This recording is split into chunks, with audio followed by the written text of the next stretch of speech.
Good morning. This is your girl Coco 929. Believe it or not, I haven't went to sleep yet. So I'm actually on my way to sleep, but I was laying here and I got to thinking because I was talking to a friend today and I happened to bring up stripping. And yes, this was back in, let's see, late 80s, early 90s when, yeah, before 96 and after 89, in between them years, okay? But I was saying that I was bringing up a point. I said I remember that after I would be sitting in the middle of my bed and I would have this money and I would say just sit there sometime and cry like, I can't believe you did that. I can't believe that you actually danced naked or almost naked for this money. And I did it as a means to take care of my kids. Um, it was at the time tax free because I did work, but this was a means to take care of my kids. Um, and I remember, I'm going to say this, I got started in that by my cousin, the cousin who I actually have a chat by, the cousin, yes, the one that was molesting me and all that growing up, okay? He actually told me because I'm a dancer and I can dance very, very well, and so can he. And he was a male stripper, okay? And he told me, he said, you need to do this on the side, or you should do this on the side to keep some money coming. And I was like, no, blah, blah, blah, blah, blah. And he was like, I can show you. And I tell you, if you do this, you'll make a lot of money. So he began to train me. Okay.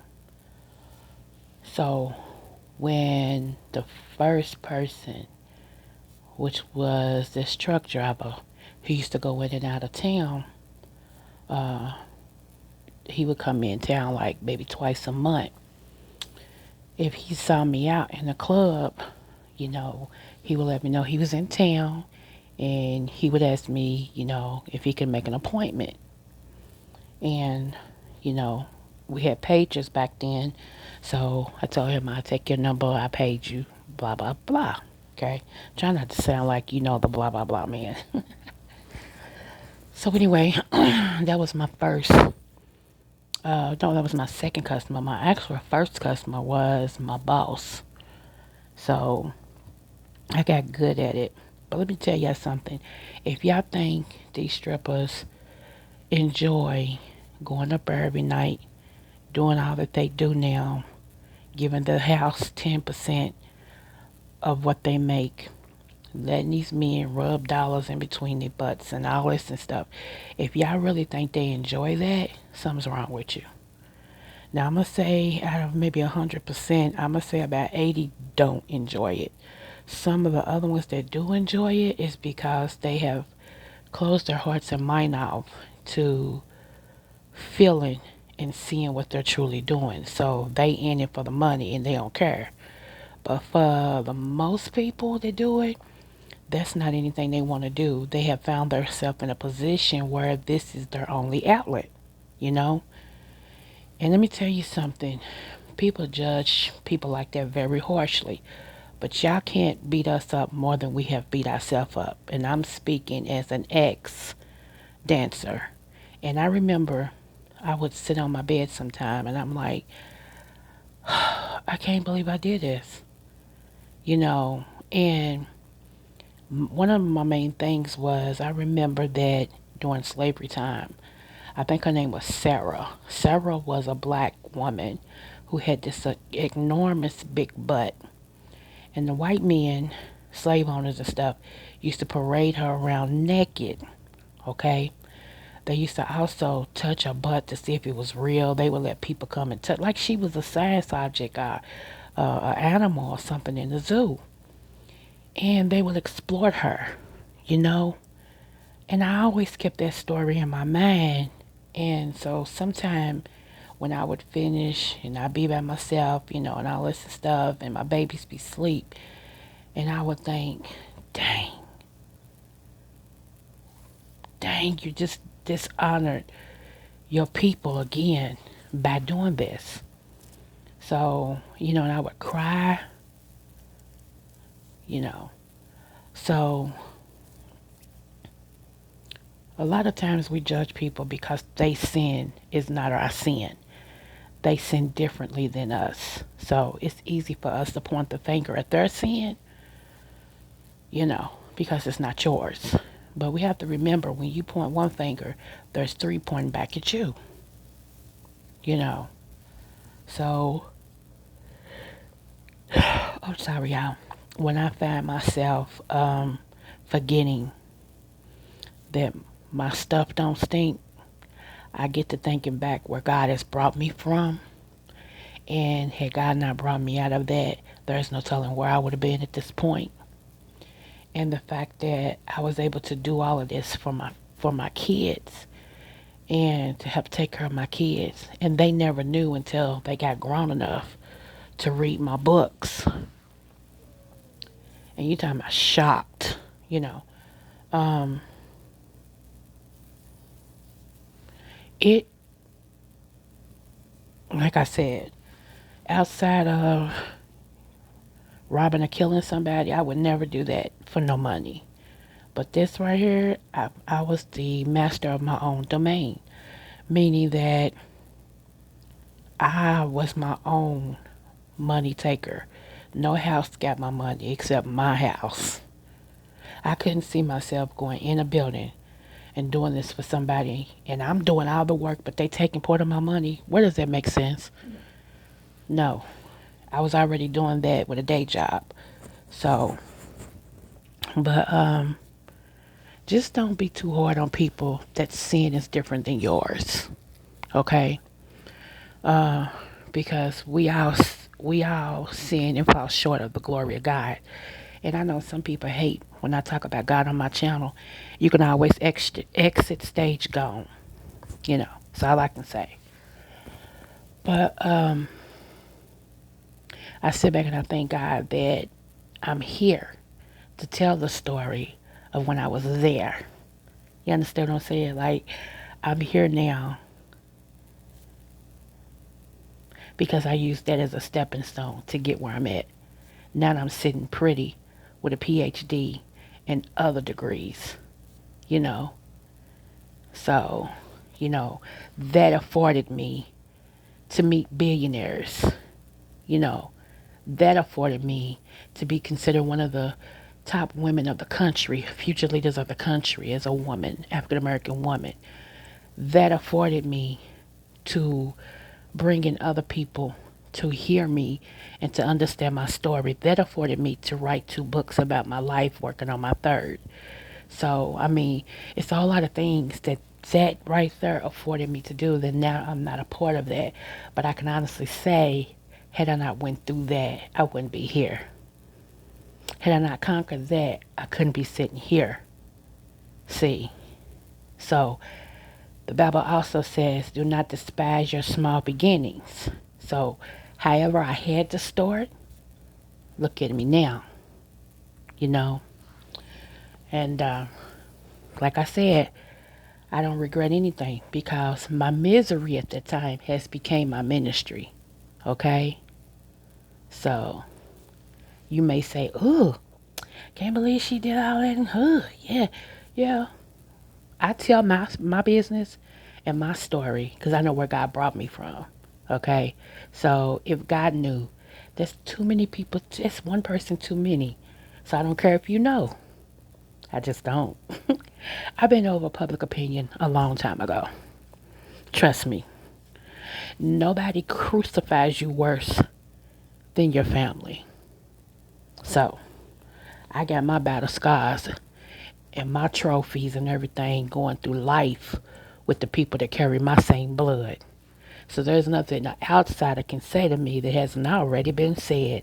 I've been called the worst of the worst. And what's so funny? I'm still here. I'm still standing. I'm still smiling. I'm still thanking God for where He's brought me. And I'm still ahead. So the same people that had nothing good to say and the same people that find themselves talking about me behind my back, I don't care. Never have. See, that's the difference. I don't care. I don't stop to look back unless I'm helping somebody. But to look back and take heed to what somebody's saying about me, man, kick rocks. Because this is what I found out. If you keep living, my grandmother used to say, you'll find out if you keep living. This is what I found out. People dog you if you do good. People dog you if you do bad. So I have tried to live this way. To thy own self be true. I'm going to be true to who I am. And who I am is going to be true to what God wants me to be. And that way I'm in right standing with Him, then I'll be okay. And if anybody else have a problem with it, oh well. See how that works? You know, uh, it's funny. Um, I have more guy friends than I do female friends. That is by choice, not by force. I was more or less, I think like a dude. And I'm trying to reprogram my mind because I have a friend that's a male that always say, excuse the N word. He always say, you ain't no nigga. Stop thinking like a dude. And that has been programming me so much that now that I'm like almost beyond grown because I'm almost 50, I'm trying to redo stuff. See, you never get old to learn and you never get old to change. See, I heard a lot of people, I'm too old to change. I've been like this all my life, and that's what's wrong with you. You've been like that all your life. When will you take the initiative to be something better? See how that works? So, like I said, I'm true to me. I try to be a better version of me. I was a better version for my kids. I've been a better version for my grandkids. Now, all this that I'm doing is for me. I want to be better for me. So, I'm tougher on me than anybody else could ever be. I'm my own worst critic. See, I live with me. I see me. I look at me every day. So I know what shortcomings is. And I try to build those up to be better, not bitter. With this thing with my daughter, it almost took me out. And at times, I still have my moments. There is not a day or an hour that I don't think about this girl. She's mine. And I still have the void. But I'm choosing. It's the choice. I'm choosing to speak positive. I'm choosing to pray through it. I'm choosing to allow myself to cry because I associated my tears, not yours, mine, with weakness. That's the part of that mentality thing again that I am changing because there's nothing wrong with tears. And I know this. I went to school for it. I know how to teach this thing real good. I can bring you out of whatever. I can help you conquer whatever. That's what I do. But when it comes to me, I'm harder on me than anybody could ever be. So I'm having to take my own advice and learn how to just be. Point blank, period. I'm learning how to fight for happiness because with all the negativity and stuff in the world, it's the heaviness that's like laying across America right now. Probably the whole world, but I don't live in the whole world, so I don't know. But I feel it over the United States. I feel it over America. And then with all that that's going on with your presbyter, presbyter, which is the president entertainer, um, and then the fuel of the racism and the fuel of the prejudice and the fuel of the killings. And it's like, it's bad story after bad story after bad story after bad story. So I removes myself from that and make sure that I surround myself with stuff that make me laugh, stuff that make me think, stuff that I can worship. I put all good stuff in my suke, which is my soul, my brain, and my heart, because I want to have more positive and more love in me and before my eye gate and in my ear gate than all this negativity. Okay? That's me. So it just took me back to where God had brought me from once again with the stripping and the change of mind, and how even when I was doing that, I knew I wasn't going to do it for long because it was something bigger and deeper that I was called to do. And I'm grateful. I'm so grateful that I am able to minister and speak to people and tell them my story. Because I keep saying, if God can save me and bring me out of all the stuff that I've been through, y'all have no idea. I don't even scratch the surface when I be on here talking. If y'all only knew. If y'all only knew. And even the books that I wrote don't even, that's a little light. If I was to really put everything exactly deep, the way that it deeply went, like I cut stuff off, I give a little bit, but I don't get deep. Because some of y'all wouldn't even read the book. Y'all would be so scared, I don't even know what to say, that you would be like, mm-mm. And I use my books as a ministering tool to get people thinking.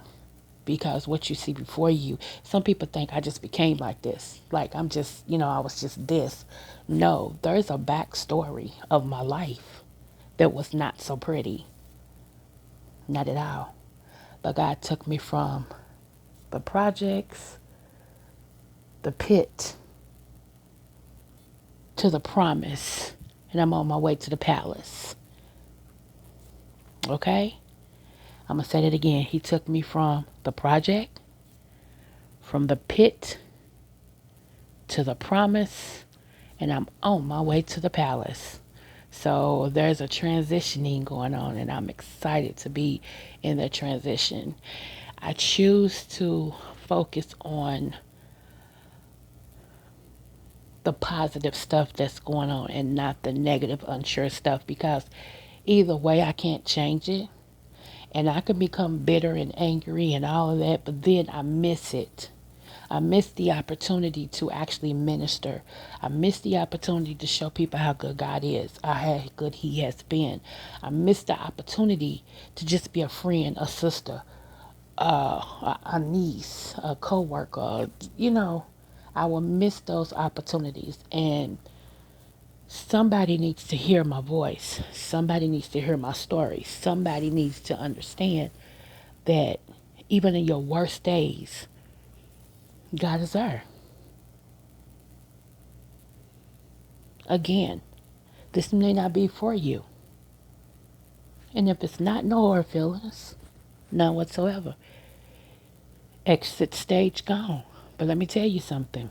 You will come into contact with somebody who's going to need what I'm saying right now. See, sometimes when you hear things like this, no, it's not for you. But God will bring somebody that will need to hear it. Case in point. I did a sermon. I preached a sermon once. And the name of it was God Can Use Damaged Goods. And so I was at a women's conference because they asked me to be the speaker, one of the speakers. And I was at a women's conference, and I came in with this bag, and everybody was like, why is she bringing this bag? All this and stuff. Had my Bible and everything, and I was greeting everybody, and I sit down because, I got to pray before I start. And so when it was my turn, when they called my name, I stood up and gave them my scripture and everything, and expounded on the word. I said, but I'm a visual person. So let me make this visual. And so I took out two canned goods of corn. The two canned goods of corn represent people. One canned good was damaged.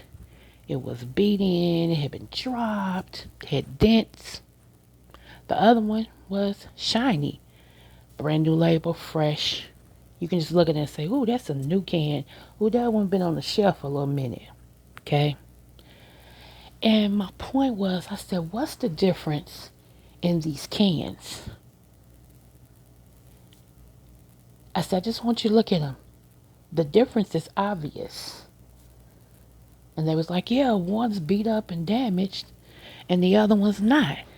I said, but what's in this can?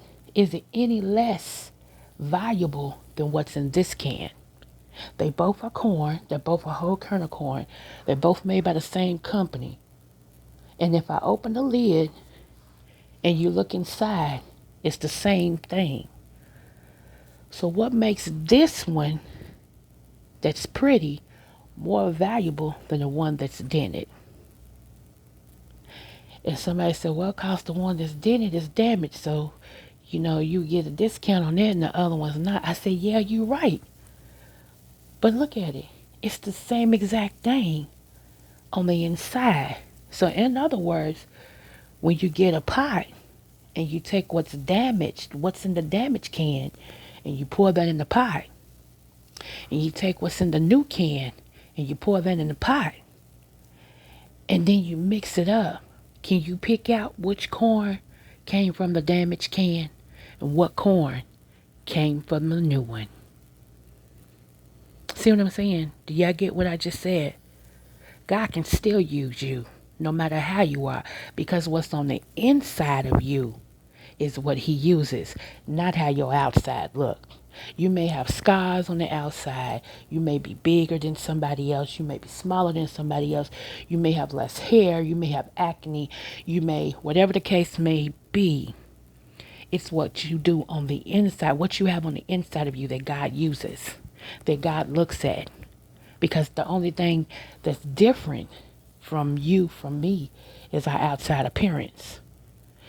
So whatever damages that you have on, allow God to use the inside man, to use the inside for his good, to mix it up with some good stuff for his use. So that was a message to somebody. God can still use damaged goods. So if you're damaged, what you say is, it's not that God don't know, okay? But when you speak stuff like that out of your mouth, it puts the evil one on notice that I'm aware I'm a mess, but I got a chance and you don't. See, that's too deep for some of y'all to understand that. But that's what you need to start saying out of your mouth. I'm a mess, but God, such as I am, I come to you. Use me. You open up my can and pour out of me what you need to use for the benefit of whoever. See, that's all I want to say. We shouldn't always judge a can by the outside appearance, because most likely it's the same thing that the new can got on the inside of it as well. Allow God to use you, because God can still use damaged goods. I was once one. That's all I want to say. You all have a blessed day and blessed night. This is Coco929. Thank you for subscribing, sharing, and commenting. Smooches.